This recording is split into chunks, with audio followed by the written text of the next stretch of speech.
Welcome to மிச்சுலா சமையலறைங்க. இன்னைக்கு நம்ம பார்க்க போகிறது ஒரு ஸ்வீட் ரெசிபி தான், காஜு கத்லி ரெசிபி.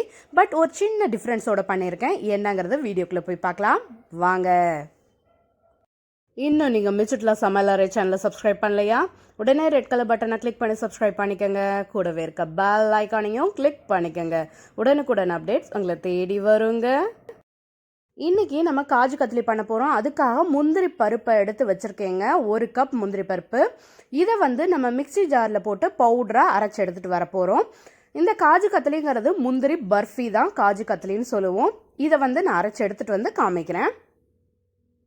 இந்த அளவுக்கு பவுடராக அரைச்சி எடுக்கணும். இன்னும் கொஞ்சம் அரைச்சிட்டிங்கன்னா பேஸ்ட் மாதிரி ஆயிரும். அந்த மாதிரி அரைக்கக்கூடாது. இந்த அளவுக்கு பவுடராக இருக்கணும். இப்போ கடாய் ஒன்று அடுப்பில் வச்சுட்டு இதில் 1/2 கப் ஜீனி சேர்த்துக்கிறேன். இது கூடவே 1/4 கப் தண்ணி சேர்த்துக்கிறேன்.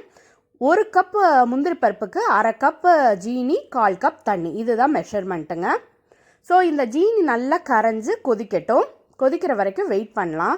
இது கொதிச்சு ஒரு கம்பி பதம்னு சொல்லுவோம் இல்லையா, அந்த மாதிரி கம்பி மாதிரி வரணும். அந்த அளவுக்கு நம்ம வெயிட் பண்ணணும். இப்போ நல்லா ஜீனி கரைஞ்சிருச்சு. இப்போ அந்த கம்பி பதம் வந்துருச்சு. உங்களுக்கு தொட்டு காமிக்கிறேன் பாருங்கள்.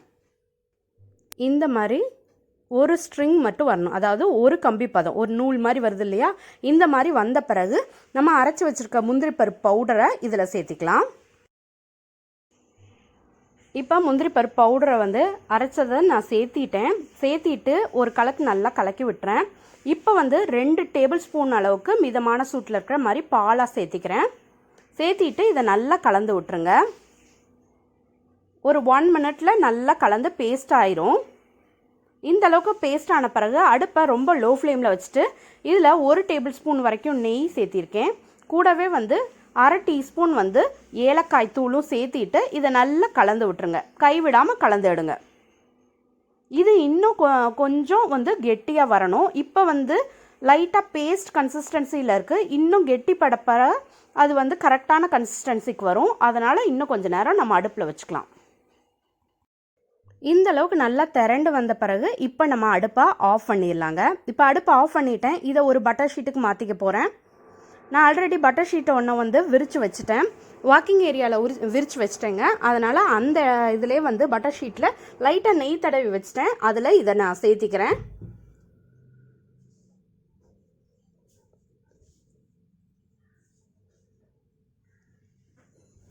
இப்போ நம்ம இது ஒரு மாவு மாதிரி இருக்கு இல்லையா, இது கொஞ்சம் கெட்டியாகணும். அதனால் ஒரு 5 நிமிஷம் இந்த வாக்கிங் ஏரியாலே விட்டுறலாம். ஏன்னா சைட்ஸை இப்போ தொட்டு பார்த்திங்கன்னா கொஞ்சம் பிசு பிசுன்னு இருக்கும். இப்போ பாருங்கள், நான் தொட்டு காமிக்கிறேன் பாருங்கள். கொஞ்சம் ஸ்டிக்கியாக இருக்குது. ஒரு 5 மினிட்ஸ் விட்டுட்டு அதுக்கப்புறம் இந்த மாதிரி எடுத்திங்கன்னா நல்லா திரண்டு உருண்டு வரும். அப்போ உங்களுக்கு நம்மளுக்கு ஷேப் பண்ணுறதுக்கு கரெக்டாக இருக்கும். அதனால் நான் இப்போ பண்ணிக்கிறேன். கையில் கொஞ்சம் நெய் தடவிட்டு இந்த மாதிரி பண்ணுங்கள். நெய்யோ இல்லை குக்கிங் ஆயிலோ சேர்த்திக்கோங்க. ஆனால் ஃப்ளேவர்லெஸ் ஆயிலாக சேர்த்திக்கோங்க. நான் நெய் சேர்த்தி தான் கையில் திரட்டியிருக்கேன். இந்த மாதிரி லைட்டாக ப்ரெஸ் பண்ணி விட்டுட்டு இப்போ இதில் ஒரு சின்ன டிஃப்ரென்ஸுன்னு சொன்னேன் இல்லையா, அது இதுதாங்க. நான் பாதாமை இந்த மாதிரி ஸ்லைஸ் பண்ணிவிட்டேன். இதை அது மேலே தூவி விட போகிறேன். தூவி விட்டுட்டு நான் ஒரு பட்டர் ஷீட்டை மேலே வச்சுட்டு இந்த சப்பாத்தி உருட்டுற அந்த தேய்க்கிற கட்டை இருக்கு இல்லையா, உருட்டுற கட்டை, அதை வச்சு நான் தேய்ச்சி விட்டுக்கிறேன், ஸ்ப்ரெட் பண்ணி விட்டுக்கிறேன். நான் இன்றைக்கி எனக்கு ரொம்ப சன்னமாக வேணுங்கிறதுனால ரொம்ப சன்னமாக ஸ்ப்ரெட் பண்ணி எடுத்துக்கிறேன். உங்களுக்கு எந்த சைஸ் வேணுமோ அந்தளவுக்கு நீங்கள் ஸ்ப்ரெட் பண்ணிக்கோங்க. தடிமானத்துக்கு ஏற்ற அளவு நீங்கள் ஸ்ப்ரெட் பண்ணிக்கோங்க. இப்போ பட்டர் ஷீட்டை எடுத்துடலாம். இப்போ எடுத்துட்டேன் பட்டர் ஷீட்டை. இது மேலே நான் கொஞ்சம் பாதாம் பொடி பண்ணி வச்சுருக்கேன். நல்லா பொடி பண்ணி வச்சுருக்கேன். கிரேட் பண்ணலை. கிரேட் பண்ணதை ஆல்ரெடி சேர்த்து தான் தேய்ச்சிருக்கோம். அது மேலே தான் நம்ம பாதாம் பொடி பண்ணதை ஒரு டேபிள் ஸ்பூன் எடுத்து தூவி விட்டுட்டு இப்போ கத்தி எடுத்து நான் கட் பண்ணிக்கிறேன்.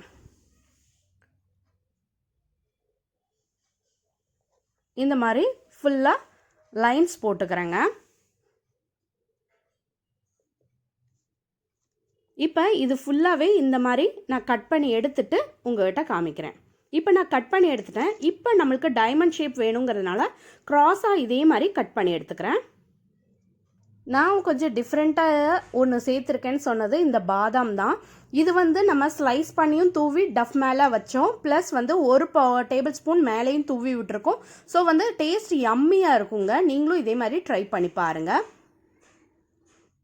இப்போ கொஞ்ச நேரம் ஆயிடுச்சு, எல்லாம் செட் ஆயிடுச்சு. ஸோ நான் பிளேட்டுக்கு ட்ரான்ஸ்ஃபர் பண்ணிட்டேன். நம்மளோட சூப்பரான காஜு கத்லி ரெடி ஆயிடுச்சு. இந்த மாதிரி செஞ்சு கொடுத்து பாருங்கள், குழந்தைங்க ரொம்ப விரும்பி சாப்பிடுவாங்க. இந்த தீபாவளிக்கு இந்த மாதிரி ஸ்வீட் செஞ்சு அசத்துங்க. இந்த வீடியோ உங்களுக்கு பிடிச்சிருந்தா என் வீடியோவை லைக் பண்ணுங்கள், ஷேர் பண்ணுங்கள், கமெண்ட் பண்ணுங்கள். என் சேனலுக்கு நீங்கள் புதுசாக இருந்தால் என் சேனலை சப்ஸ்கிரைப் பண்ணிக்கோங்க. கூடவே இருக்க பெல் ஐக்கானை மறந்துடாமல் கிளிக் பண்ணிக்கோங்க. இன்னொரு வீடியோவில் பார்க்கலாங்க. Until I meet, it's signing off from Michitla. Thank you. Bye.